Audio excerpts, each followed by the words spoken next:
This call is now being recorded. चलिए, let me start the screen now.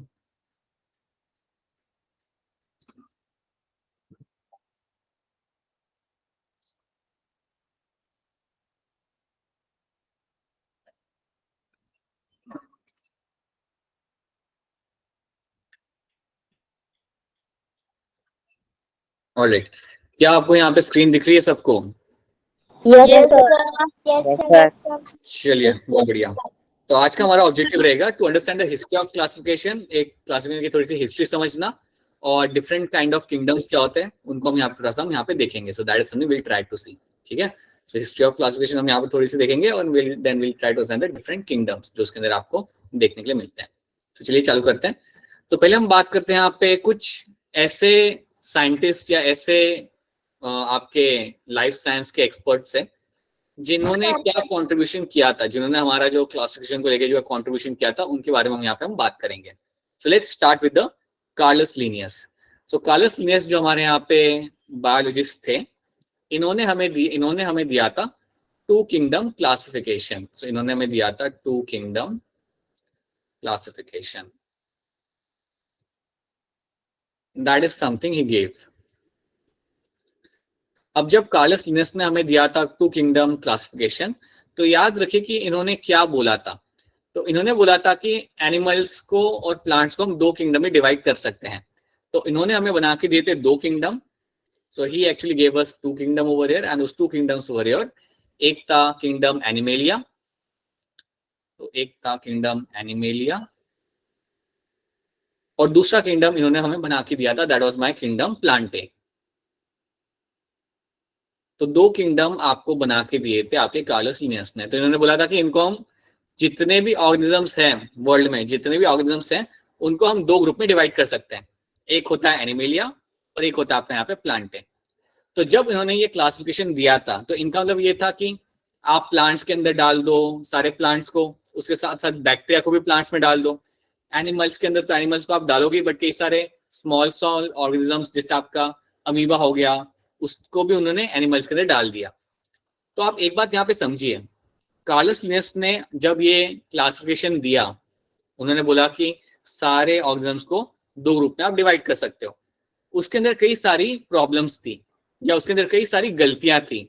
ठीक है, तो इसलिए आपका नया क्लासिफिकेशन दिया गया। लाइक कुछ सालों के बाद अर्नेस्ट हैकेल ने हमें दिया नया classification. He gave us the new classification and that was called as by three kingdom classification. इन्होंने जो हमें दिया that was called as your three kingdom classification. So Ernest Haeckel आए, ही वाज आल्सो बायोलॉजिस्ट। तो उन्होंने कुछ सालों के बाद एक नया क्लासिफिकेशन हमें दिया, that was called as my three kingdom classification. तो इन्होंने क्या किया, इन्होंने हमें दिया एक नया किंगडम, राइट। इन्होंने एक नया किंगडम यहाँ पे ऐड कर दिया। अच्छा, किसी को अगर कुछ पूछना होगा तो डायरेक्टली अनम्यूट करके भी पूछ सकता है। ठीक है, अगर आपको कुछ पूछना हो ना तो आप पूछ सकते हो अनम्यूट करके। जैसे आई थिंक प्रोमिला को कुछ पूछना है शायद से, तो you can ask directly. Alright, okay. तो चलिए बात करते हैं हमारे थ्री किंगडम क्लासिफिकेशन के बारे में। तो देखिए यहाँ पे क्या होगा ना, what you will get to see कि यहाँ पे आपको तीन नए किंगडम मिलेंगे। लाइक एक नया किंगडम आपको यहाँ पे मिलेगा। सो आपके पास पहले से एनिमिलिया था ही, जो आपको कार्लस लिनियस ने दिया था, that was already there, right. आपके पास प्लांटे भी था जो आपको कार्लस लिनियस ने आपको दिया था, राइट। एक नया आपको दिया था अर्नेस्ट हैकेल ने, और वो नया वाला था आपका यहाँ पे प्रोटिस्टा। प्रोटिस्टा। तो अर्नेस्ट हैकेल ने पता है क्या बोला, इसने बोला कि जितने भी सिंगल सेल्ड यूकैरियोट्स होते हैं या जितने भी सिंगल सेल्ड ऑर्गेनिजम्स होते हैं जो एक सेल से बने हुए होते हैं, उन सबको हम डाल देंगे प्रोटिस्टा के अंदर। तो उन्होंने ये चीज करके दिया हमें। उन्होंने बोला कि दुनिया में जितने भी सिंगल सेल्ड ऑर्गेनिजम्स हैं उन सबको हम डाल देंगे प्रोटिस्टा के अंदर। All of them will add into the Protista. तो प्रोटिस्टा में डाले गए सारे के सारे सिंगल सेल्ड ऑर्गेनिज्म। तो सिंगल सेल्ड ऑर्गेनिजम्स को सबको उन्होंने डाल दिया प्रोटिस्टा के अंदर। ये काफी अच्छी चीज उन्होंने की थी। बेसिकली उन्होंने ये जो चीज की थी, एक नया किंगडम बना के उन्होंने काफी अच्छा काम किया था। बट कुछ सालों के बाद पता चला कि ये ज्यादा सही नहीं है, ये तरीका भी ज्यादा सही नहीं है। सो काफी सालों के बाद लोगों को पता चला कि जो अर्नेस्ट हैकेल ने किया है वो थोड़ा बहुत सही है, लेकिन पूरे तरीके से वो सही नहीं है। सो फिर हमें कुछ नए किंगडम यहाँ पे ऐड करने पड़ेंगे। तो याद रखना, कार्लस लिनियस ने आपको दिया था 2 किंगडम क्लासिफिकेशन, जहां पर उन्होंने 2 किंगडम दिए थे, एक दिया था आपका एनिमेलिया और दूसरा दिया था यहाँ पे आपका प्लांटे। और अर्नेस्ट हैकल ने आपको दिया था 3 किंगडम क्लासिफिकेशन, जहां पर उन्होंने एक एडिशन किया था यहाँ पे, दैट वाज योर प्रोटिस्टा। और प्रोटिस्टा के अंदर जितने भी सिंगल सेल्ड एनिमल्स होते हैं उन सबको उसने डाल दिया था, जैसे कि आपका अमीबा हो गया, पैरामीशियम हो गया, सबको उन्होंने इसके अंदर डाल दिया। So that is one thing you have to know. अब हम आगे बढ़ते हैं एंड नाउ विल सी कि अब जो नया वाला था हमारा क्लासिफिकेशन वो कौन सा था, या जो सबसे ज्यादा एक्सेप्टेड था, जो लोगों ने एक्सेप्ट किया था वो कौन सा था। Let's try to see that. तो याद रखिएगा, जो सबसे ज्यादा वाइडली एक्सेप्टेड था ना, वो था given by my R H Whittaker. तो ये चीज को आप यहाँ पे समझिएगा। अभी तक 2 तो हमने देख चुके हैं जो काफी वाइडली। हाँ जी बेटा बोलिए, कुछ पूछना है आपको? अच्छा, सो याद रखिए, एक हमारे साइंटिस्ट थे जिनका नाम था are H Whittaker.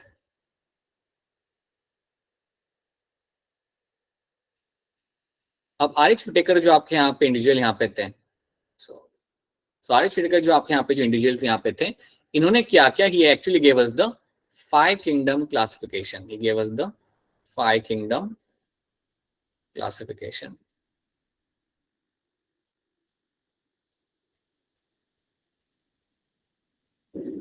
So basically R H Whittaker ने आपको 5 किंगडम बेसिकली बना के दी है। हाँ जी बेटा बोलिए, कुछ क्वेश्चन तो बताइए। सर मतलब 3 तो किंगडम्स पहले थे हाँ, सर, फिर इन्होंने 2 किंगडम और दिए। 2 किंगडम इन्होंने और दिए। यस, 3 किंगडम पहले से ही थे आपके पास, इन्होंने 2 और बना के दिए आपको, 2 नए बना के दिए। Good right, evening sir. Good evening बेटा, गुड इवनिंग। उन्होंने 2 किंगडम आपको एक्स्ट्रा बना के दिए। तो आपको यहाँ पे याद ये रखना है कि एक तो इन्होंने आपको लाइक 2 किंगडम नए दिए, उसके साथ साथ आपको एक और चीज यहाँ पे याद रखनी है कि इन्होंने क्लासिफाई करने का तरीका थोड़ा अनोखा रखा, थोड़ा अलग रखा। So that is also something we try to see कि आरिश विटेकर ने क्या बोला ना, कि इन्होंने आके क्या बोला कि एनिमल्स को हम अलग अलग किंगडम में डालेंगे, लेकिन वो डालने के पहले कुछ चीजों को फॉलो करेंगे, कुछ क्राइटेरिया को हम फॉलो करेंगे, और उन क्राइटेरिया के बेसिस पे उनको हम अलग अलग किंगडम में डालेंगे। ठीक है, तो वो हम अगले स्लाइड में देखेंगे व्हाट वाज दैट क्राइटेरिया।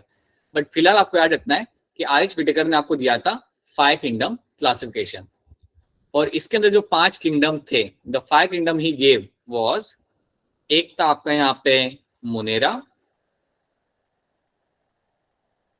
और जब भी आपके सामने मुनेरा टर्म आएगा, आपको याद रखना मुनेरा के अंदर आते हैं आपके सारे के सारे प्रोकैरियोट्स। इसमें सारे प्रोकैरियोट्स को आप रखोगे। So all prokaryotes were kept in the Monera. देखो इस बात को याद रखना, जब भी मुनेरा आपके सामने आएगा, आपको क्या बोलना है, सारे के सारे प्रोकैरियोट्स को हम मुनेरा के अंदर रखेंगे। और ये प्रोकैरियोट्स में क्या आता है, generally you will get to have something like your bacteria. Sir Monera क्या होता है? क्या बेटा? सर मुनहरा क्या होता है? मुनेरा एक किंगडम का नाम है। तो देखिए आयुष विटेकर ने आपको 5 किंगडम दिए थे, तो एक किंगडम का नाम था मुनेरा। ठीक है, और उस किंगडम के अंदर सारे के सारे आपके बैक्टीरिया आएंगे, सारे बैक्टीरिया उसके अंदर आएंगे। या मैं कह सकता हूँ all prokaryotic cell will come under the Monera. सारे जो प्रोकैरियोट्स होते हैं वो सारे के सारे मुनेरा के अंदर आ जाएंगे। तो ये हो गया मेरा किंगडम नंबर 1। अब दूसरा किंगडम हम देखते हैं। दूसरा किंगडम यहाँ पे आपको जो था, ये protista. Yes sir, protista. Yes sir, protista. अब प्रोटिस्टा में आपको कोई पूछता है क्या प्रोटिस्टा में क्या आएगा, तो आपने आंसर करना है प्रोटिस्टा में आपका आएगा सारे के सारे single sailed eukaryote. Single celled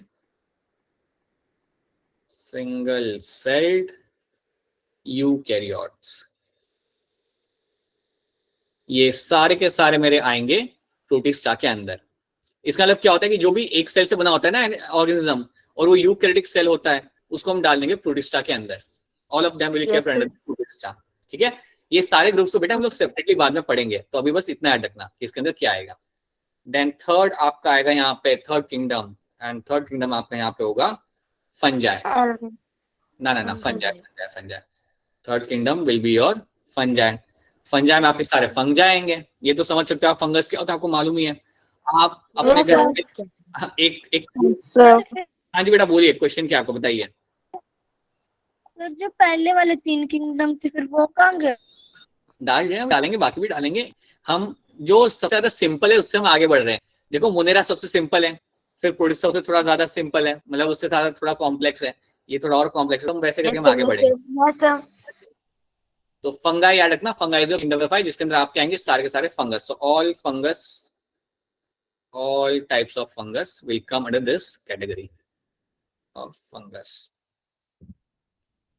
अब इसके बाद जो आपकी चौथा किंगडम मेरा यहाँ पे आएगा वो मेरा होगा प्लांटे। इससे आप जान, ये तो आप वाकिफ हो प्लांटे से। So Plantae is my kingdom number 4 and kingdom number 5 जो मेरा यहाँ पे होगा that will be my animalia.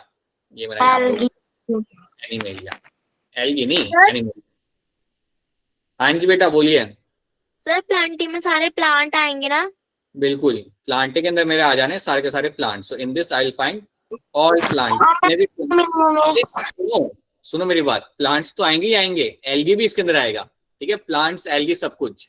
So all plants will come under this Plantae, ठीक है, all the plants will come under this. And Animalia तो आप समझ सकते हो, सारे एनिमल्स इसके अंदर आ जाएंगे, Yes, sir. All animals will come under this. तो ये तो काफी सिंपलर अंडरस्टैंडिंग है हमारे लिए, ये आपको याद रखना है। So you have a Monera, Protista, fungi, Plantae and Animalia. इतनी चीज आपको यहाँ पे याद रखनी है। These are the 5 kingdom given by R H. Whittaker. R H. Whittaker ने आपको ये 5 किंगडम यहाँ पे दिए थे और इन 5 किंगडम के नाम आपको याद रखने हैं और इसमें क्या देखने के लिए आपको मिलता है वो आपको इसके अंदर याद रखना है। That is something you have to know, ठीक है। चलिए आगे बढ़ते हैं। यहाँ तक क्लियर है क्या? यहाँ तक सबको क्लियर है जो भी हम यहाँ पे कर रहे हैं? Is this clear to all of you? Yes, sir. Yes, sir. Yes, sir. Yes, sir. Excuse me, sir. हाँ जी बेटा बोलिए। सर तो ह्यूमन किस में आएगा? एनिमलिया के अंदर। हम भी तो एनिमल ही है, हम भी तो सोशल एनिमल है। We are also, we will also convert the Animalia only, ठीक है? No sir. Yes, नहीं sir. है? अरे है, we are also social animals. Yes, alright, no, sir. अरे मना कर रहे बच्चे। अरे Yes, sir. Okay, so now see this, you have your factum classification given by the R H. Whittaker ने आपको यहाँ पे दिया था 1969 के अंदर, राइट? इन्होंने हमारे 5 किंगडम कौन से देते? एक था आपका Monera, then you have a Protista, then you have a Fungi, Plantae and, ठीक है। अब इतना तो आपने जान लिया, इतना तो आपने यहाँ पे जान लिया। अब देख, अब सुनो मेरी बात, इतना तो आपने यहाँ पे जान लिया। अगली चीज आपको यहाँ पे ये समझनी कि इन्होंने कौन से क्राइटेरिया के बेसिस पे इनको क्लासिफाई किया था। तो what was the criteria for making the classification? कौन से क्राइटेरिया पे उन्होंने क्लासिफाई किया था, उसको हम नेक्स्ट स्लाइड पे देखते हैं। तो ये था वो क्राइटेरिया। पहला क्राइटेरिया था सेल स्ट्रक्चर। तो आर.एच. विटेकर ने देखा कि सेल स्ट्रक्चर कैसा है, पुराने टाइप का है, नए टाइप का है, मतलब क्या सेल मेरा प्रोकैरियोट है या यूकैरियोट है, ये उसने स्टडी किया। इधर the cell is my prokaryotic और इट इज माय यूकैरियोटिक, ये चीज को उन्होंने देखा, राइट? तो ये क्राइटेरिया उन्होंने फॉलो किया। उसके बाद उन्होंने ये भी देखा कि क्या आपका सेल यूनिसेल्युलर है, सिंगल सेल्ड ऑर्गेनिज्म है, या वो आपका है मल्टी सेल्युलर, Yes, sir. या वो आपका है यहाँ पे multi cellular, yes sir. Right? तो इन चीजों को उन्होंने, मल्टी सेल्युलर का मतलब होता है, देखिए जैसे हम लोग मल्टी सेल्युलर हैं, हमारे अंदर एक सेल नहीं होता, हमारे अंदर Yes, sir. मिलियन सेल्स हैं। Yes Yes, sir. sir. लेकिन अगर मैं बैक्टीरिया की बात करूं, मैं बात करूं अमीबा की बात करूं, तो वो सारे यूनिसेल्युलर होते हैं, उनमें सिर्फ एक ही सेल होता है Yes, sir. ना? Yes, sir. हाँ, तो इन चीजों को उसने फॉलो किया था। अब देखते हैं हमारा पॉइंट नंबर 2। पॉइंट नंबर 2 आपका क्या कहता है? Mode of nutrition. Of nutrition. तो इसमें आर.एच. विटेकर ने ये देखा कि क्या मेरा जो ऑर्गेनिज्म है, क्या वो ऑटोट्रॉप है, क्या वो अपना खाना खुद बना सकता है, right? Autotroph like your plants, क्या वो ऑटोट्रॉप है या फिर वो मेरा है हेटेरोट्रॉप? Heteroplast. Yes, sir. ठीक है, तो आप मेरी बात को समझिए यहाँ पे। Yes, sir. हाँ जी, सुनिए सुनिए मेरी बात को समझिए, that your R H. Whittaker was trying to understand कि क्या मेरे एनिमल्स खुद से खाना बना सकते हैं या वो दूसरे पे डिपेंड करते हैं। तो उसके बेसिस पे भी उन्होंने उन्हें क्लासिफाई किया, ठीक है। देन फिर आता आपका रिप्रोडक्शन, ये तो एक्सप्लेन करने की जरूरत नहीं है।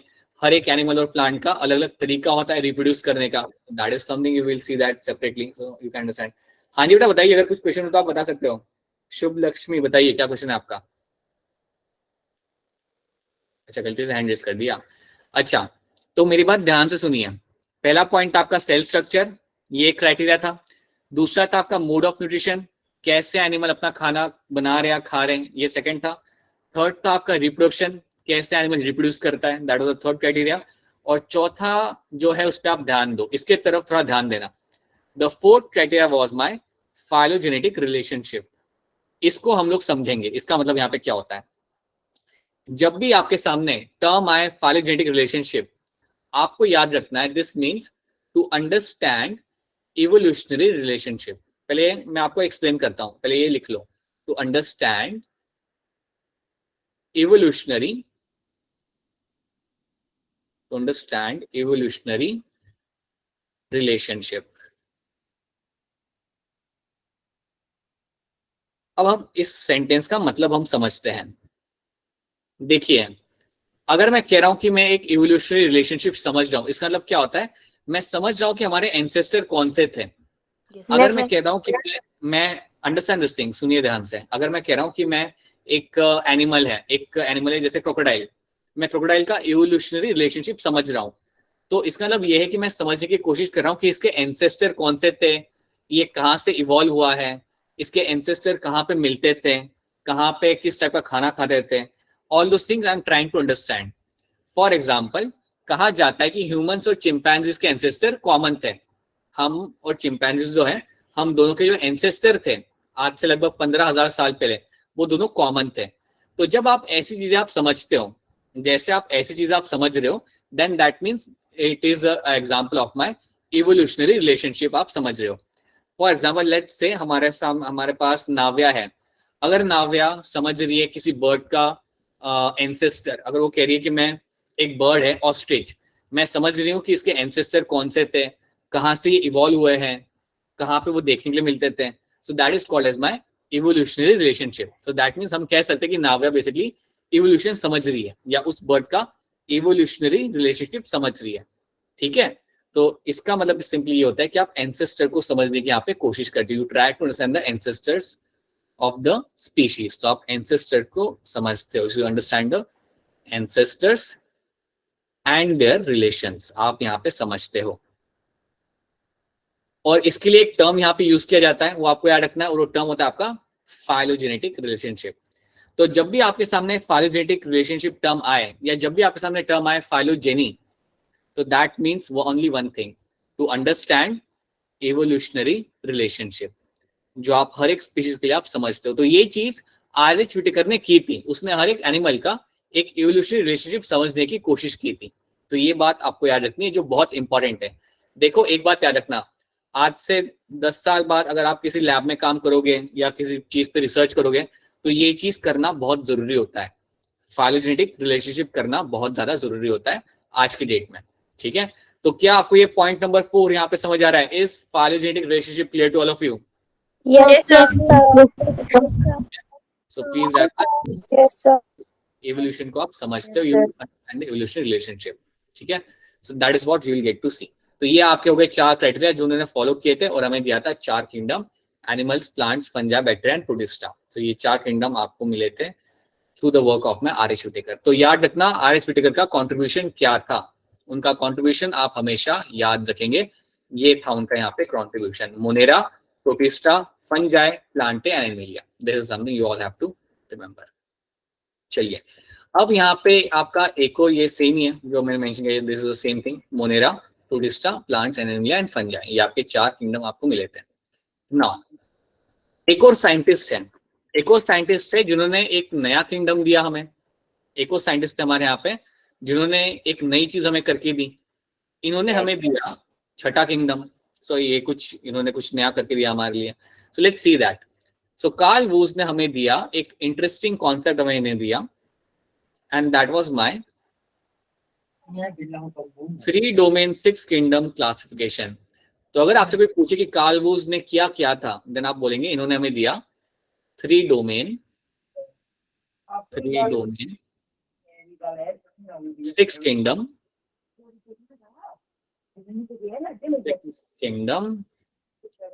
क्लासिफिकेशन।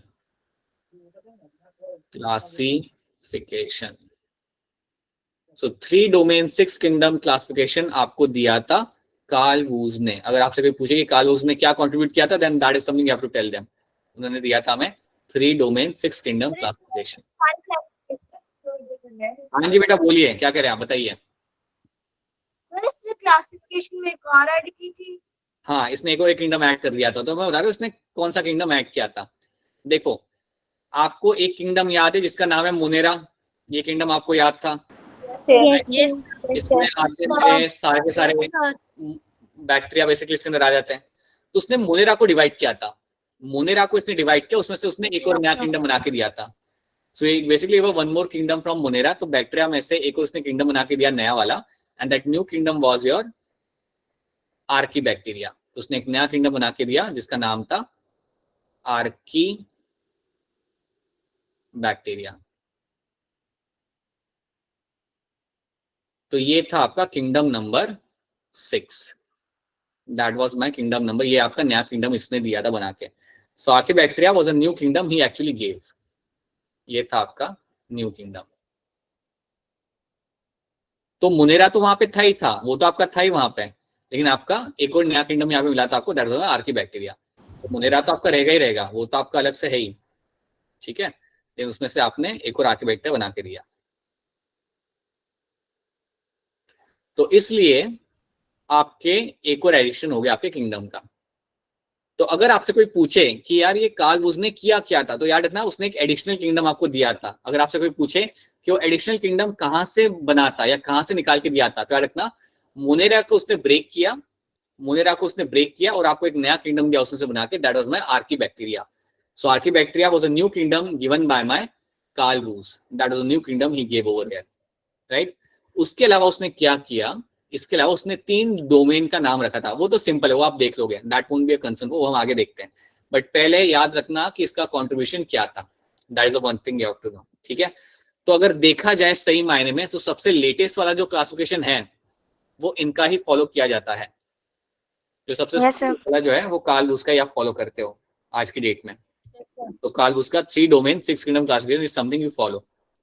अब एक और चीज आप यहाँ पे याद रखना, देखिए एक बात आप समझिए, आप काफी आप लोग काफी एडवांस लोग हैं, आप लोग ये समझ पाएंगे कि आज की डेट में जेनेटिक स्टडीज काफी ज्यादा होती है। आज की तारीख में जेनेटिक स्टडीज काफी ज्यादा आपको देखने के लिए मिलती है, लैब में काफी ज्यादा जेनेटिकल वर्क किया जाता है। कार्ल वूज ने भी वही किया था, ठीक है। कार्ल वूज ने भी यही किया था, याद रखना कार्ल वूज ने बहुत ज्यादा जेनेटिक स्टडीज की थी। So that is something you all have to remember. So Carl Woese did a huge amount of genetic studies, ठीक है। तो इन्होंने काफी ज्यादा जेनेटिक स्टडीज की थी, good amount of genetic studies, और उसके वजह से ही आपको एक नया किंगडम मिला था, इसके वजह से ही आपको नया किंगडम मिला था। So that is one thing you have to know. हो सकता है कि आज से लगभग 15 साल बाद शायद आप में से कोई कुछ कर रहा हो और आपकी वजह से कोई नया किंगडम बने, या आपकी वजह से कोई नया फाइलम बने, हो सकता है, there is a very likely chance. Classification हमेशा आपका आपका अपडेट होता रहता है, right. So you can find that happening in future as well with you as well, ठीक है। चलिए आगे बढ़ते हैं, इसको हम प्रोसेस समझते हैं। सो 3 डोमेन क्लासिफिकेशन आपका दिया था कार्ल वूज ने, राइट। इसको थोड़ा सा हम यहाँ पे देखते हैं इन्होंने क्या लिखा हुआ है। On the basis of RNA sequencing, तो आप इतना यहाँ पे समझ सकते हो, इसको शॉर्ट में याद रखो आप। he did some genetic analysis, he did some genetic studies, आप याद रख सकते हो, या आप याद रख सकते हो एज अ जेनेटिक एनालिसिस इसने यहाँ पे किया था, राइट, एनीथिंग। सो उसे हम कहते हैं RNA सीक्वेंसिंग। इसका मतलब सिंपली आप ऐसे याद रखो, right. he gave the 3 domain were created, उसने 3 डोमेन यहाँ पे क्रिएट किए थे। in this 3 domain and 6 kingdom are included. He suggested a separate kingdom that was my Archibacteria. इन्होंने एक separate kingdom आपको यहाँ पे बना के दिया था, that was my Archibacteria. So that is something you have to know. Let me just, this was Archibacteria, इन्होंने नया kingdom आपको यहाँ पे बना के दिया था। Okay. So let's see that. Let's see यहाँ पे आपको कैसे दिखेगा ये। देखो यहाँ पे, तो यहाँ पे अगर आप देखते हो ध्यान से, तो आपके पास है 3 डोमेन। अब यहाँ पे सब लोग ध्यान दो, ये जो काम आपके सामने, ये जो आपके सामने जो स्लाइड है, ये है आपका काम ऑफ योर कार्ल वूज, ये कार्ल वूज का काम आपके सामने है। So this is a work of your Carl Woese, right. तो यहाँ पर देखो 3 डोमेन कौन से हैं। एक है मेरा domain, that is my Archie bacteria, archaea, that is one domain, right. दूसरा डोमेन है मेरा यहाँ पे यू बैक्टीरिया, और तीसरा डोमेन है मेरा यहाँ पे यू कैरिया। तो ये है मेरे 3 domain, so these are my 3 domains, archaea, eubacteria and eukarya. ये है मेरे 3 डोमेन, राइट। अब देखो आर्किया डोमेन जो है उसके अंदर जो मेरा एक किंगडम है that is my Archie bacteria. यहाँ पे मैं पूरा नाम लिख देता हूँ, Archie bacteria. So this is the one kingdom जिसको हम अभी हमने इसके बारे में लिखा था। एक किंगडम है मेरा मुनेरा जो तो मेरा पहले से था ही, और यू कैरिया के अंदर आपके 4 किंगडम आते हैं। यू कैरिया के अंदर आपके 4 किंगडम आते हैं, आपका protista, fungi, Plantae and animalia. तो ये हो गए 4, ये हो गया मेरा 5वां, और ये हो गया मेरा यहाँ पे 6th। तो ऐसे करके मेरे यहाँ पे 6 किंगडम बन जाते हैं। याद रखना, आर्किया के अंदर आपका आएगा एक ही kingdom, that's my archaebacteria. Eubacteria के अंदर मेरा एक किंगडम आएगा, दैट इज माय मुनेरा। और यू कैरिया जिसके अंदर सारी यू कैरियोट्स आएंगे, नाम से पता चल जाए बेटा, इसके अंदर सारे के सारे जो मेरे होंगे they are going to be my eukaryotic animals. So eukaryotes आएंगे इसके अंदर। इसमें मुझे मेरे 4 किंगडम मिल जाते हैं, Protista, Fungi, plant and Animalia. ठीक है, यहां तक समझ आ रहा है सबको? Is this clear to all of you? Yes sir. अब मुझे आप लोग सोच के, हाँ जी बेटा बताइए, क्या क्वेश्चन है आपका, बताइए। सर आपने पीछे RNA लिखा हुआ था सर, वहाँ पे R का मीनिंग क्या था? Ribosomal RNA. लेकिन आप सर, अगर हाँ बेटा बोलिए। Sir base of R। नहीं, ये जो आर लिखा हुआ है ना यहाँ पे, आर, यस सर। इसको हम कहते हैं राइबोसोमल। तो इसे हम कहते हैं राइबोसोमल आरएनए। ठीक है, लेकिन मैं चाहूंगा कि आप इसे फिलहाल इग्नोर कर सकते हो। आप इसके लिए आप याद रखो कि इसने जेनेटिक स्टडीज की थी, आप उतना भी याद रखोगे तब भी आपको चलेगा इस लेवल पे, राइट। हाँ 11th में जब आओगे तो आपको ये याद रखना पड़ेगा, बट अभी के लिए आप सिर्फ जेनेटिक स्टडीज आप यहाँ पे याद रख सकते हो कि उसने कई सारी जेनेटिक स्टडीज की थी, और उसके बाद ही उसने आपको ये दिया था 3 डोमेन 6 किंगडम क्लासिफिकेशन उसने आपको दिया था, और उसने आपको एक नया बैक्टीरिया बना के दिया, नया किंगडम बना के दिया, दैट वाज माय आर्कीबैक्टीरिया। ठीक है, अब आप मुझे सोच के बताओ, थोड़ा सा सोच के बताओ। समझो आपके हाथ में मैं एक ऑर्गेनिज्म देता हूं, समझो आपके हाथ में एक ऑर्गेनिज्म देता हूं, समझो आपके हाथ में मैंने एक छोटा सा ऑर्गेनिज्म दे दिया, और वो ग्रीन कलर का है। ठीक है, वो ग्रीन कलर का है, वो ग्रीन कलर का है, और वो कर सकता है फोटोसिंथेसिस, और वो कर सकता है आपका फोटोसिंथेसिस। तो आप उसे कौन से किंगडम में रखोगे, बताइए बताइए। एक मैंने आपको ऑर्गेनिज्म निकाल के दे दिया, right. I will keep them in the Plantae, मैं उनको प्लांटे के अंदर रखूंगा, बिल्कुल सही। I will keep them in the Plantae. ठीक है, सो ऐसे सोचना हमेशा, like think like a biologist, एक बायोलॉजिस्ट की तरह सोचो and try to understand all those thing, तो आपको ज्यादा आसानी से समझ आएगा। ठीक है, तो ये है आपका सबसे एडवांस वाला classification, that is done by the Carl वुर्ट्ज। तो इतना आपको हिस्ट्री याद रखना है। अब मुझे फटाफट बता दो सब लोग, कार्लस लिनियस ने कितना किंगडम का क्लासिफिकेशन आपको दिया था? सर 5 5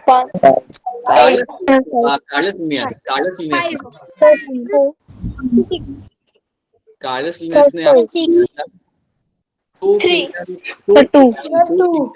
2 किंगडम क्लासिफिकेशन दिया था कार्लस लिनियस ने। ठीक है, और वो कौन से 2 किंगडम दिए कार्लस लिनियस ने? एनिमेलिया, राइट, बिल्कुल सही। ठीक है, तो अब मुझे बताओ अर्नेस्ट हैकेल ने कितना किंगडम दिया था, कितना किंगडम क्लासिफिकेशन? 3 सर 3। क्या नाम थे तीनों के, नाम क्या थे?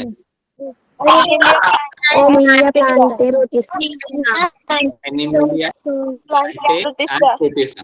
बिल्कुल सही, ये 3 आपके यहाँ पे नाम थे, राइट। आर.एच. व्हिटेकर ने कितने नाम दिए थे, कितने किंगडम दिए थे? 5 किंगडम। सर 5 बिल्कुल सही, 5 किंगडम ही, राइट। यहाँ पे 5 किंगडम आपके दिए थे इन्होंने, that was your Monera, Protista, fungi, Plantae, Animalia. ठीक है, अब क्या आप में से कोई मुझे बता सकता है 1-2 क्राइटेरिया जो इन्होंने फॉलो किया था, like which are the criteria which R H. Whittaker actually followed? 1-2 criteria आप बता दो मुझे, 1-2 क्राइटेरिया बता दो जो आर.एच. व्हिटेकर फॉलो करता है।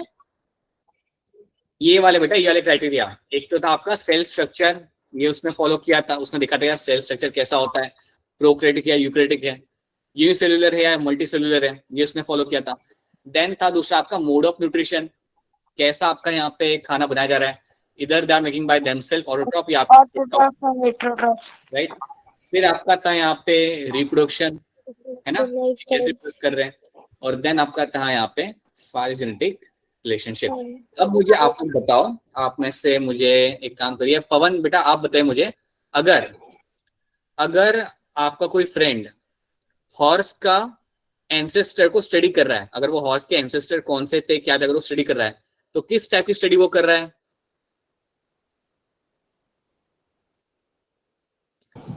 चलो कोई भी आप मुझे बताओ, कोई भी मुझे, अगर आपका कोई फ्रेंड है जो एक हॉर्स के इवोल्यूशन को स्टडी कर रहा है, राइट, उसके एंसेस्टर्स कौन से थे, क्या करते थे, उसको स्टडी कर रहा है, कहाँ से थे, क्या कहाँ पे रहते थे, वो स्टडी कर रहा है, तो वो किस टाइप की स्टडी कर रहा है वो?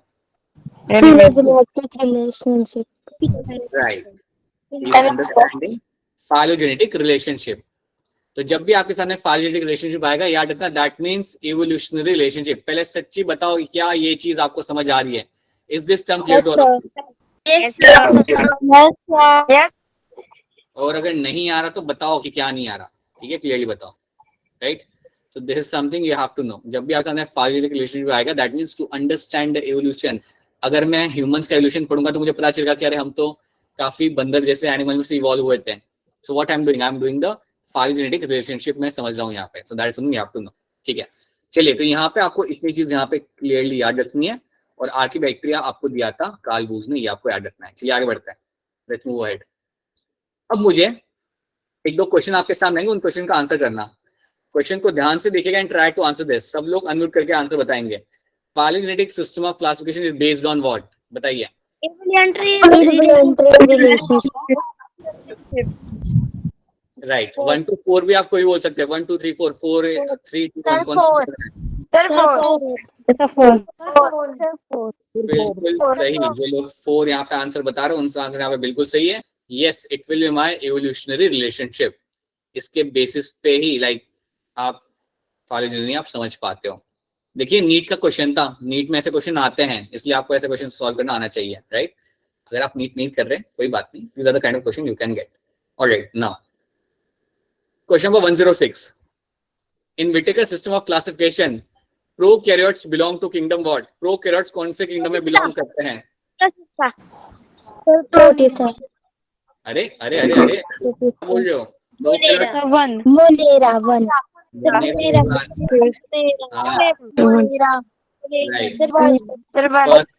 Yes yes yes, 1 will be the right answer. देखो हाँ जी, देखो प्रोकैरियोट्स मतलब इसमें आएंगे आपके सारे के सारे बैक्टीरिया, इसमें आएंगे आपके सारे के सारे आपके बैक्टीरिया इसमें आएंगे, and they belong to your Monera, they all belong to Monera, ठीक है। That is to remember, so that is something you should be clear with, right. चलिए अब हमने क्या करना है मालूम है, अब हमने समझना है हमारा किंगडम मोनेरा, इसको हम थोड़ा सा समझेंगे। ये किंगडम मोनेरा जो है हमारा, इसको हम यहाँ पे थोड़ा ध्यान से समझेंगे। और याद रखना, जब भी मोनेरा की बात होती है आपके दिमाग में सबसे पहले आना चाहिए आपके सारे के सारे bacterias. You should know all the bacterias, इसके अंदर आप क्या आएंगे। और एक और चीज याद रखना कि ये सारे के सारे आपके होते हैं प्रोकैरियोटिक सेल, ये तो हम ऑलरेडी देख चुके हैं कई बार। They are all going to be my prokaryotic cell. So let's try to see them, let's try to see few traits of them. तो किंगडम मोनेरा के हम लोग बात करते हैं। चलिए अब यहाँ पे जो भी मैं आपको पॉइंट्स बताऊंगा उन पॉइंट्स को थोड़ा ध्यान से फॉलो करिएगा, ताकि आपको सारे पॉइंट्स यहाँ पे याद हो जाए। और कोई पॉइंट समझ ना आए देन प्लीज रोक के बता देना कि सर ये तो समझ आया नहीं, रिपीट कर दो। So I will be doing that. तो जब हम बात करते हैं मोनेरा की, तो याद रखना, वापस लिख रहा हूँ यहाँ पे, you will find all the bacterias will come, सारे के सारे बैक्टीरिया इसके अंदर आ जाएंगे। अब बैक्टीरिया के साथ साथ एक और इसमें एनिमल आता है, या एक और आपका ग्रुप आता है, एक और ग्रुप आता है इसके अंदर, जिसको हम बोलते हैं माइकोप्लाज्म। माइकोप्लाज्म, तो बैक्टीरिया तो आपको याद रखना ही है, उसके साथ आप एक और टर्म यहाँ पे रखना, दैट इज कॉल्ड माइकोप्लाज्म, ठीक है। ये दोनों आपके आते हैं मोनेरा के अंदर, that is something you have to know. And both of them are my prokaryotic cell, so both of them will be my going to be called as your prokaryotic cell. ये चीज आपने भूलनी नहीं है। So bacteria तो आ ही रहे, सारे bacteria आएंगे, बट एक और आपका ऑर्गेनिज्म इसके अंदर आएगा, that is called my mycoplasm. That is something you have to remember. अब इसमें चीजें हम ऐड करते, let's try to understand few things in this. अगर आपके सामने एक मैं बैक्टीरिया रख दूं, अगर मैं आपके सामने एक बैक्टीरिया निकाल के रख दूं, तो आपको उसके अंदर क्या क्या चीजें दिखेंगी, क्या क्या नहीं दिखेंगी। याद रखना, मोनेरा के अंदर आपको कभी भी न्यूक्लियस नहीं मिलेगा। So nucleus is absent, nucleus is absent. Generally cell के अंदर आपको न्यूक्लियस मिलता है, बट मोनेरा के अंदर आपको कभी भी न्यूक्लियस नहीं मिलेगा, या कोई भी अगर प्रोकैरियोटिक सेल होगा उसके अंदर आपको न्यूक्लियस देखने के लिए नहीं मिलेगा। So nucleus will be absent. Second चीज, उसके साथ साथ organelles will be also absent. Organelles are also going to be absent. अब ऑर्गेनल्स मतलब पता है क्या? That means mitochondria, chloroplast, lysosomes, इन सब के नाम आपने बचपन में कभी ना कभी सुने होंगे। हाँ जी, ये सारे के सारे आपको इसके अंदर देखने के लिए नहीं मिलेंगे।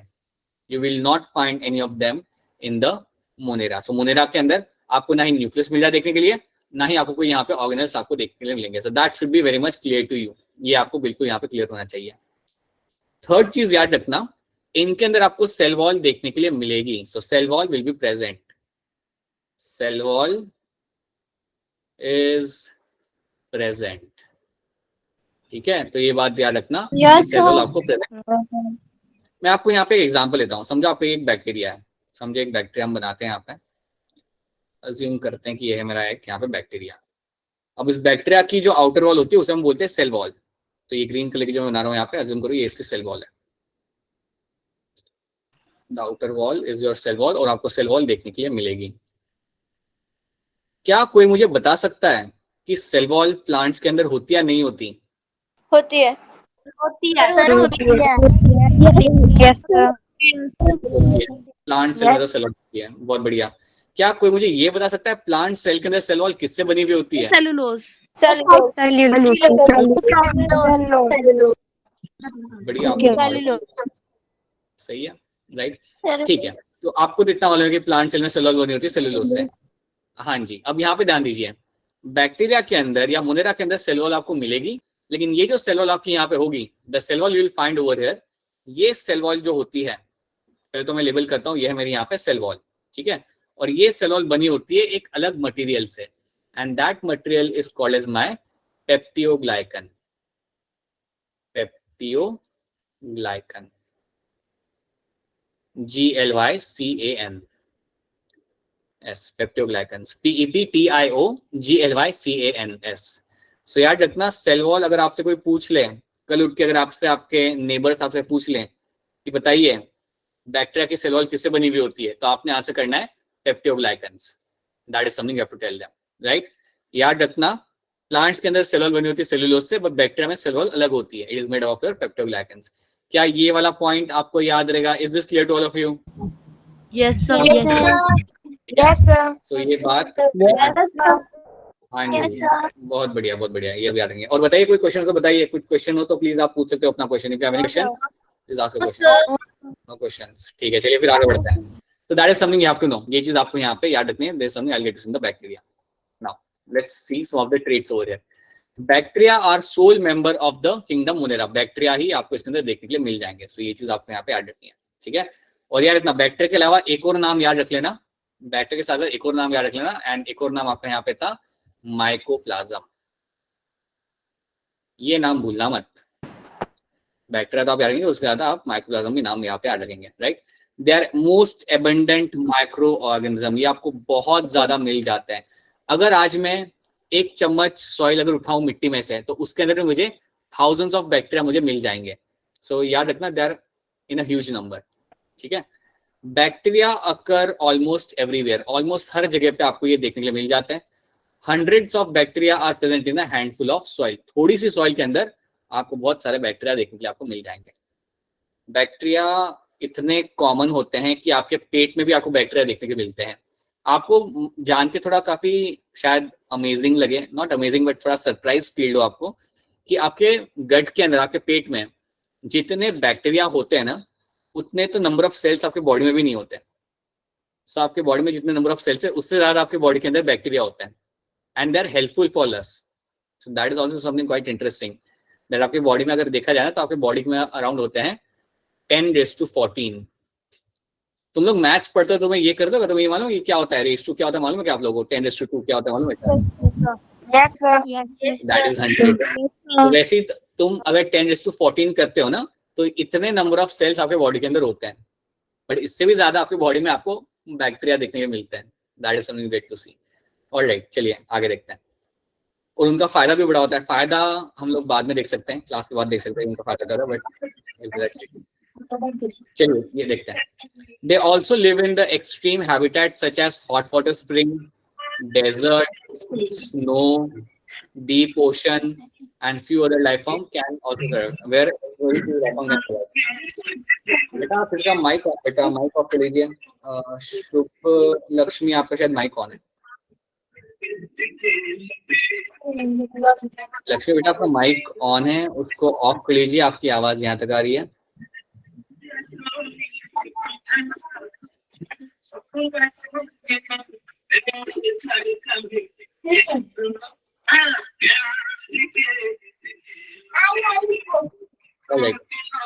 चलिए आगे बढ़ते हैं।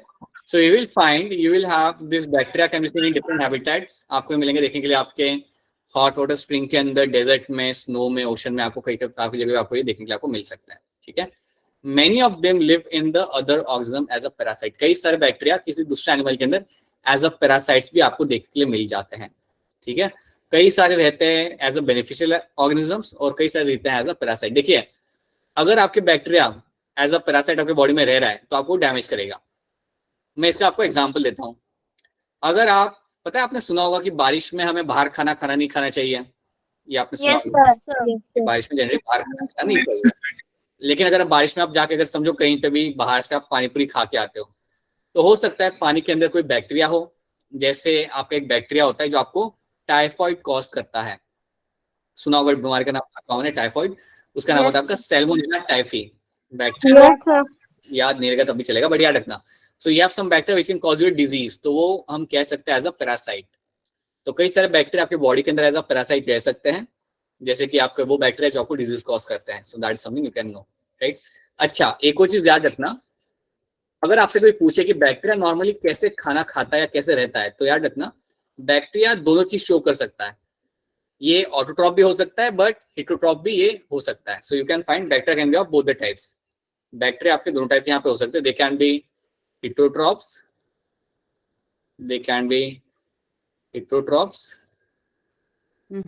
they can also be autotrophs। ये दोनों टाइप्स में आपको देखने के लिए मिल सकते हैं।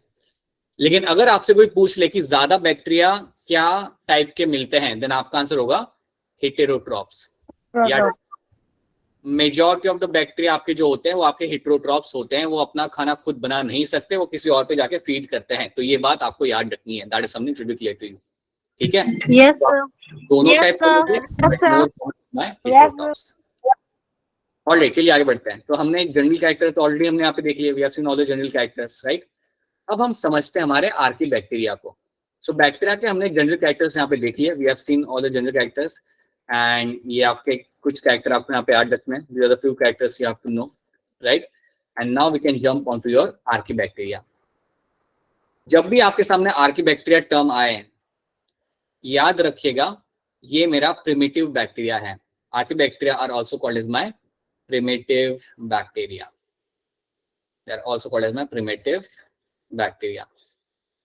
अब क्वेश्चन यहाँ पे ये आता है कि यार ये प्रिमिटिव बैक्टीरिया का मतलब यहाँ पे क्या हुआ। इसका मतलब यहाँ पे ये हुआ कि अर्थ पे जो सबसे पहले बैक्टीरिया आया था वो आर्कीबैक्टीरिया ही था, right. So I can surely से it is the oldest organism on the planet earth. It is the oldest organism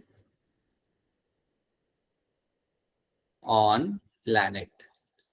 तो कहा जाता है कि सबसे पहले जो प्लैनेट पे आया होगा बैक्टीरिया या organism, the oldest organism which came on the planet, that was my archaebacteria. ये बात याद रखना कि ये बहुत प्रिमिटिव है, बहुत पुराना है और अर्थ पे सबसे पहले यही आया था, यही ग्रुप ऑफ बैक्टीरिया आपके आए थे। ठीक है, क्या ये पॉइंट आपको यहाँ पे क्लियर है? Is this point clear to all of you? Yes, sir. Yes, sir. अगला पॉइंट हम लोग देखते हैं यहाँ पे। Yes, sir. एक और चीज याद रखिएगा आप यहाँ पे कि आर्कीबैक्टीरिया जो आपका होता है वो एक्सट्रीम एनवायरमेंट में आपको मिल सकता है, ये आपको एक्सट्रीम एनवायरमेंट में आपको मिलेगा। This is seen growing in the extreme environment. तो ये एक्सट्रीम एनवायरमेंट के अंदर सरवाइव कर सकता है। ये वहां सरवाइव करता है जहां पे कोई दूसरा सरवाइव नहीं कर सकता, ये वहां सरवाइव करेगा जहां पे दूसरे बैक्टीरिया सरवाइव नहीं कर पाते, वहां पे ये सरवाइव कर सकता है। मैं आपको इसका एग्जांपल देता हूं। फॉर एग्जांपल मुझे आर्कीबैक्टीरिया मिल सकता है देखने के लिए इन हॉट वाटर स्प्रिंग। ये हॉट वाटर स्प्रिंग में आपको देखने के लिए मिल सकता है। आपको मालूम है हिमाचल में हॉट वाटर स्प्रिंग कहाँ मिलता है? एनीवन? No one? तत्ता पानी। वहां पे मिल सकता है। मणिकर्णिका आपने सुना है? सर मणिकर्ण में yes sir. Sir money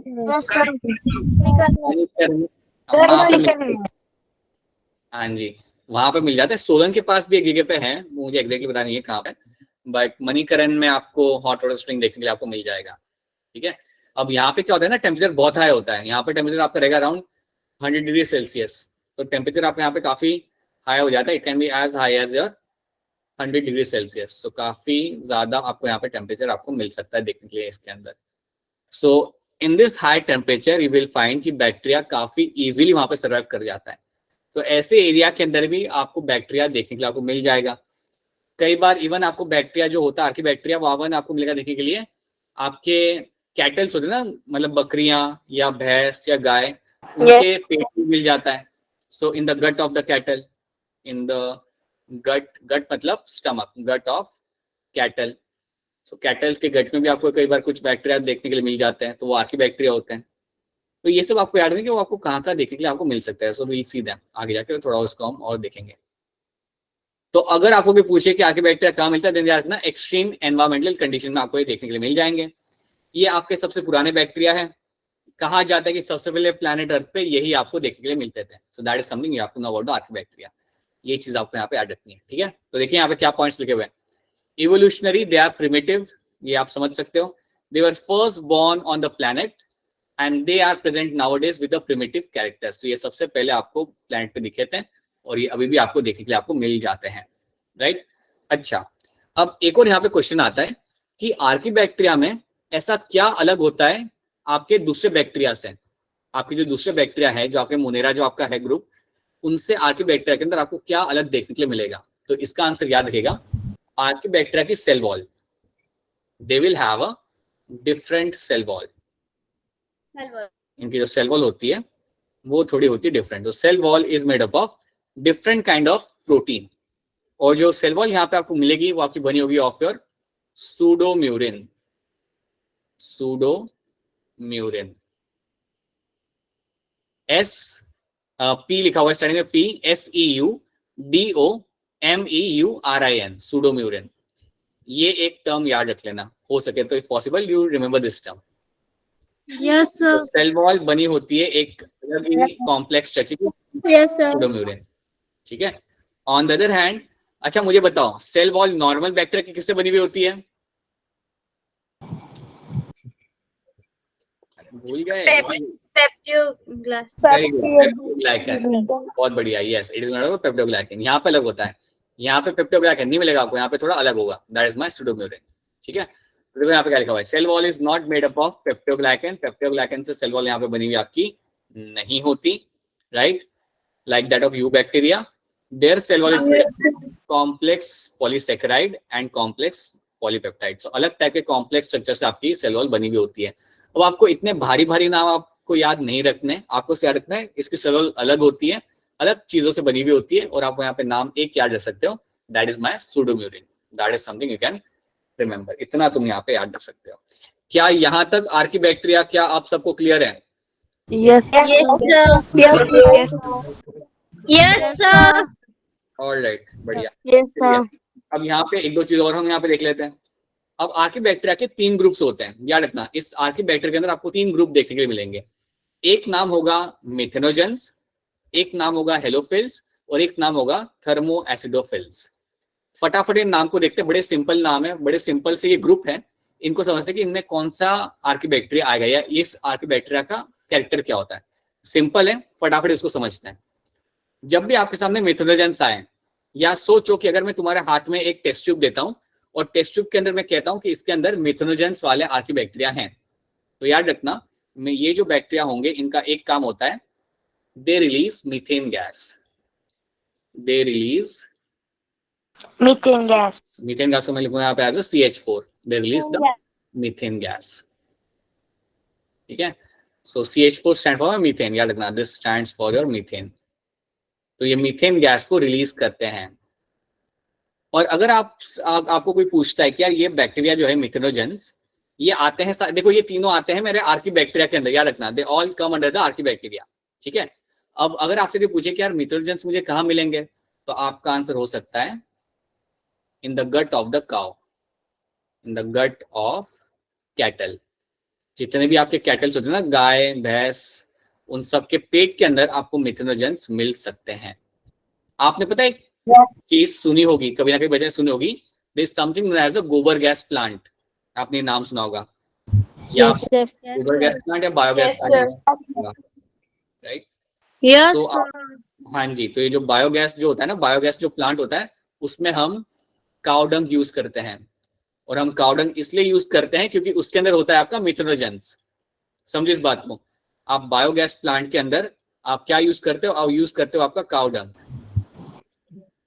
you use the cow dung. और ये जो काउ डंग होता है, हम काउ डंग यूज, अब तुम समझो इस बात को कि काउ डंग को हम यूज क्यों करते हैं, क्योंकि काउ डंग के अंदर आपको मिलेंगे मेरे मिथेनोजेंस। मुझे ये बैक्टीरिया जो है मेरे मिथेनोजेंस, ये मुझे उसके अंदर मिलेंगे। और उससे फायदा क्या होता है, ये बैक्टीरिया मुझे बना के देंगे मेरा मीथेन गैस, और इसी मीथेन गैस को मैं यूज करता हूँ as a source of fuel. इसी मीथेन गैस को यूज करके हम घर पे खाना बना सकते हैं, हम लाइट चला सकते हैं, that is something we can do. तो ये बात आपको यहाँ पे याद रखनी है। तो क्या मिथेनोजेंस आपको यहाँ पे समझ आ रहे हैं? क्या ये ग्रुप आपको यहाँ पे समझ आ रहा है? Yes, sir. yes, sir. Yes, sir. सो हमेशा आपसे याद रखना, जब भी कोई बायोगैस प्लांट की बात करें, जब भी कोई बायोगैस प्लांट की बात करें, याद रखना उसमें हम काउ डंग क्यों यूज करते हैं, क्योंकि उसके अंदर ये बैक्टीरिया मुझे मिलेंगे और ये बैक्टीरिया आपको मीथेन गैस बना के देंगे, and that is important for you. उससे वही होता है आपको बायोगैस। ठीक है, देन दूसरा ग्रुप है मेरा यहाँ पे हेलोफिल्स। हेलोफिल्स जो मेरे यहाँ पे ग्रुप होता है, याद रखना they are seen in the salty area. They are seen in the salty area. Salty areas के अंदर आपको ये देखने के लिए मिल जाते हैं। जैसे कि हम बात करें ओशन, राइट? सो ओशन में आपको ये देखने के लिए मिल सकते हैं जहाँ पे आपका सॉल्ट कॉन्सेंट्रेशन काफी ज्यादा होता है, राइट? या पता है एक जगह है जिसे हम कहते हैं डेड सी करके, एक जगह है, एक सी है जिसको हम कहते हैं डेड सी। आपने ज्योग्राफी में आपने पढ़ा होगा। Yes, sir. Yes, sir. इसकी खासियत क्या है? किसको मालूम है इसकी खासियत क्या? डेड सी की खासियत क्या है? Yes, sir. सर इसमें बॉडी फ्लोट होती है। फ्लोट होती है। राइट, इसमें डूबते नहीं हम लोग, इसमें हम फ्लोट करते हैं आराम से। इसमें जाके आप पानी में बैठ जाओ, आप डूबेंगे नहीं, आप आराम से फ्लोट करेंगे। आप बैठ के पेपर पढ़ सकते हो, चिप्स खा सकते हो, कोई दिक्कत नहीं आएगी। तो वो इसलिए होता है क्योंकि इसके अंदर सॉल्ट काफी ज्यादा होता है, इस पानी में सॉल्ट बहुत ज्यादा होता है। और ऐसे पानी के अंदर भी आपको ये वाले बैक्टीरिया जिनका नाम है हेलोफिल्स आपको देखने के लिए मिल सकते हैं। तो याद रखना halophiles are seen in the salty areas. ये सॉल्टी एरियाज में मिलेंगे देखने के लिए, जैसे कि ओशन हो गया आपका, डेड सी हो गया, राइट? या कोई अगर अलग सा सॉल्ट लेक हुआ, तो ऐसी जगह पे आपको देखने के लिए ये लोग मिल सकते हैं। Any of the salt lake can also have this kind of. इतना ही आपको याद रखना है कि इनका लोकेशन क्या होता है, वही आपको इसमें याद रखना है। एंड देन फिर आपका आता है आखिरी group, that is my thermo acidophils. ये जो मेरा ग्रुप है इसके बारे में हम ऑलरेडी पढ़ चुके हैं या जान चुके हैं। ये मुझे मिलेंगे in my hot water spring. ये हॉट वाटर स्प्रिंग में आपको ग्रो करते हुए आपको मिल जाते हैं। They can be seen in my hot water spring. इतना हाई टेम्परेचर होता है तब भी ये लोग काफी हैप्पीली वहां पे ग्रो कर जाते हैं, इनको कोई दिक्कत नहीं आती। बड़े इंटरेस्टिंग ग्रुप है ये थर्मो एसिडोफिल्स। याद रखना, देखो एक चीज याद रखना, ये कहाँ कैसी कंडीशन में ग्रो कर सकते हैं? जहां पे टेम्परेचर होता है काफी हाई, राइट? 100 डिग्री सेल्सियस तब भी वहां पे ग्रो कर जाएंगे। और जहां पे आपका कंडीशन एसिडिक हो, जहां पे आपकी कंडीशन एसिडिक हो, पीएच आपका अगर बहुत कम हुआ, वहां पे भी ये लोग काफी आराम से ग्रो कर जाते हैं, इनको कोई दिक्कत नहीं आती। तो जहां पे कंडीशन एसिडिक होती है, जहां पे टेम्परेचर ज्यादा होता है, वहां पे आपको थर्मो एसिडोफिल्स वाले बैक्टीरिया आपको ग्रो करते हुए आपको मिल जाएंगे। तो ये बात याद रखना। तो एक बार फिर मैं रिपीट करना चाहूंगा, आर्की बैक्टीरिया में आपको 3 ग्रुप याद रखना है। एक होता है आपका मिथेनोजेंस, एक होता है हेलोफिल्स, एक होता है आपका थर्मो एसिडोफिल्स। थर्मो एसिडोफिल्स आपको मिलेगा हॉट वाटर स्प्रिंग के अंदर ग्रो करता हुआ। ये बैक्टीरिया आपको हॉट वाटर स्प्रिंग में आपको देखने के लिए आपको मिल जाएंगे। हेलोफिल्स आपको मिलेंगे देखने के लिए वहां पे जहाँ पे सॉल्ट ज्यादा होता है, जैसे ओशन, डेड सी या कोई सॉल्ट लेक होगा, वहां पे आपको ये ग्रो करते हुए काफी इजीली आपको मिल जाएंगे। और मिथेनोजेंस वहां पे ग्रो करते हैं, मतलब they are going to grow in the gut of the cattle. ये कैटल के गट के अंदर काफी हैप्पीली आपको ग्रो करते हुए आपको मिल जाएंगे। और इसलिए हम जो काउ डंग होता है उसे यूज करते हैं as a fuel. So this is something you have to know and that is something you will have to remember in terms of the methanogens, halophiles and thermoacidophiles. क्या ये तीनों group आपको यहाँ पे clear है? Are this 3 groups clear to all of you? Yes, sir. अगर Yes, sir. बहुत बढ़िया, अगर ये तीनों ग्रुप आपको क्लियर है तो 1-2 क्वेश्चन मुझे करके बता दो ताकि मुझे अश्योरेंस आ जाए। अच्छा पहले ये बताओ, ये इसके अंदर कौन सा ग्रुप मिलेगा मुझे? ये गाय के पेट में कौन सा मिलेगा मुझे ग्रुप? राइट,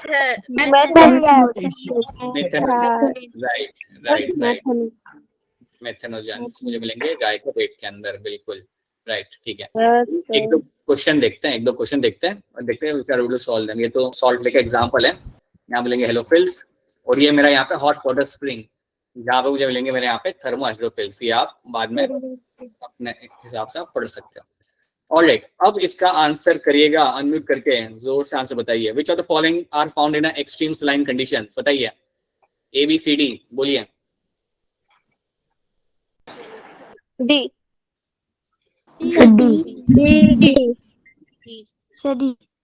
ठीक है, सो आप लोग बता रहे हो ऑप्शन डी मुझे, और ये आंसर आपका बिल्कुल सही है। आर्की बैक्टीरिया ही आपको एक्सट्रीम कंडीशन में आपको मिल सकते हैं, चाहे वो सलाइन कंडीशन या कोई भी। देखो हाँ जी, सलाइन कंडीशन में जो आपको मिल रहा है ना वो आपका आर्की बैक्टीरिया ही है, वो जो हमने देखा था हेलोफिल, that is Archie bacteria only, right. अच्छा, आप मुझे ये बताओ, आर्की बैक्टीरिया और नॉर्मल बैक्टीरिया में फर्क कहाँ पे आता है? सर जी, एक्टिव बैक्टीरिया ठीक है, आर्की बैक्टीरिया एक्सट्रीम कंडीशन में सर्वाइव कर सकते हैं, ये तो आपने बोल दिया। और क्या फर्क आता है, और क्या एक और मेन डिफरेंस होता है? सेल वॉल मुझे इसकी सेल वॉल थोड़ी अलग होती है, इसकी सेल वॉल होती है अलग, राइट। इसकी सेल वॉल आपकी अलग होगी, और वो अलग का नाम क्या होता है? What is the cell wall made up of? Pseudomurein. कोई बात नहीं, बाद में याद हो जाएगा, कोई बात नहीं, ठीक है। चलो इसका आंसर बताओ मुझे, ध्यान से क्वेश्चन को पढ़ो और आंसर करो। The primitive prokaryotic cell, primitive prokaryotes responsible for the production of biogas from the dung of the ruminants animals including what? क्या आएगा इसके अंदर आंसर? बायोगैस की बात हो रही है, आंसर कर सकते हो आप लोग, बताओ कौन सा ग्रुप आएगा इसके अंदर? So C. Sir. सर ए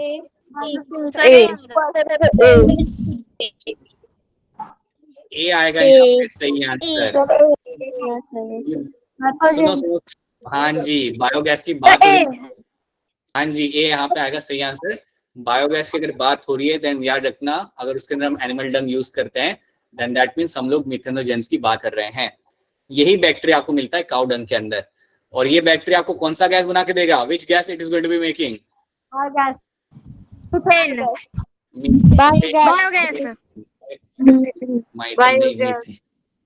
बायोगैस का नाम होगा मीथेन, ठीक है। जो बायोगैस बता याद रखना, that is going to be your methane gas. ये आपने बोला नहीं है, ये आपने सबने याद रखना है, ठीक है। ऑलराइट, समझो वी कैन डू, ठीक है। तो यहाँ तक हमने देखा, यहाँ तक हमने चीजें देखी, जितनी भी चीजें आज हमने की हैं, देखिए सुनिए मेरी बात, आपने क्लासिफिकेशन आपने आज देखा, उसके साथ साथ आपने देखा कि आपका बैक्टीरिया में आपका कौन कौन यहाँ पे आएगा, लाइक मोनेरा में क्या आ रहा है और आर्की बैक्टीरिया में क्या आ रहा है, that is something we have seen. So we have seen the Monera के characters and also we have seen the archaebacteria. इतना पढ़ लीजिएगा, इतना ध्यान से पढ़ लीजिएगा, एंड इतना पढ़ के नेक्स्ट वीक मिलेगा आप, ताकि हम आगे जब अगले हफ्ते जब हम मिलेंगे हम हमारा प्रोटिस्टा चालू कर सके और आगे बढ़ सके, ठीक है। सो इतना पढ़ के आइएगा, इतना समझ लीजिएगा अच्छे से। और अगर इसको समझने में कोई दिक्कत आए, if you are not able to understand any of this terms, then please reach out to me. आपके पास मेरा ऑलरेडी नंबर है, please get back to me so that we can fix that thing, right. अब मुझे फटाफट Thums up दीजिए अगर आपको यहाँ तक चीजें समझ आ रही है तो। अगर यहाँ तक चीजें आपको क्लियर है then give me a quick thumbs up. Alright, ठीक है। और अगर कोई चीज समझ नहीं है, even then you can just let me know, आप मुझे बता सकते हो, so that we can fix that thing, हम लोग उसे ठीक कर सकते हैं, हम लोग आपको बता सकते हैं।